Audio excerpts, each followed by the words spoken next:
Hello everyone, good morning. আমার নতুন একটা মিনি ব্লগে সবাইকে স্বাগত। আজ সকালে টিফিনের জন্য বানিয়েছিলাম ময়দা দিয়ে চিল্লা বা গোলা রুটি, যাই হোক।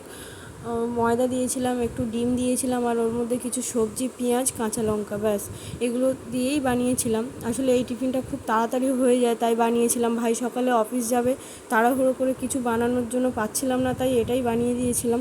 এটা বানানো যেমন খুব সোজা, আবার তেমন খেতেও খুব ভালো হয়।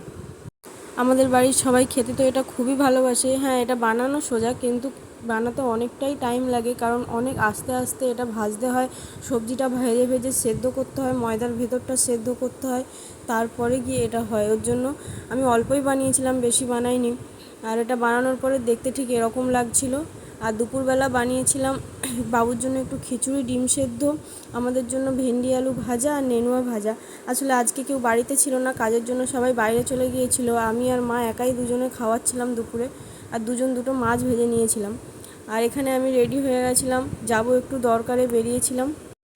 এই ড্রেসটা আমি নিয়েছিলাম মিশো থেকে অনেক দিন আগে। এই ড্রেসটা এত ভালো গরমে পরার জন্য, তাই আমি এটা পরে নিয়েছিলাম, কারণ আজকে বাইরে অনেক বেশি গরম ছিল। আর আমি মিশো থেকে বা অনলাইন থেকে খুব একটা ড্রেস আমি নিই না, কারণ আমার ভয় হয় যে ড্রেস কেমন আসবে না আসবে। আর এটা আমার মিশো থেকে নেওয়া ফার্স্ট ড্রেস, আর ফার্স্ট ড্রেসটাই আমার এত সুন্দর এসেছিলো যে সত্যি বলার কিছু নেই। আমি বেরিয়ে পড়েছিলাম এবং এসেও গেছিলাম। আমি গিয়েছিলাম একটা ডায়াগনস্টিক সেন্টারে, আসলে একটা ইউএসজি করানোর ছিল আমার, ওর জন্যই গেছিলাম। আমাকে দুপুর দুটোয় আসতে বলেছিল, আমি দুপুর দুটোয় এসে ওখানে বসেই ছিলাম। 2:30টার সময় ডাক্তার এসেছিলো, তারপর 3টের সময় আমাকে জানানো হয় যে ইউএসজিটা এখানে হবে না। আমি বাড়ি চলে এসেছিলাম। তারপর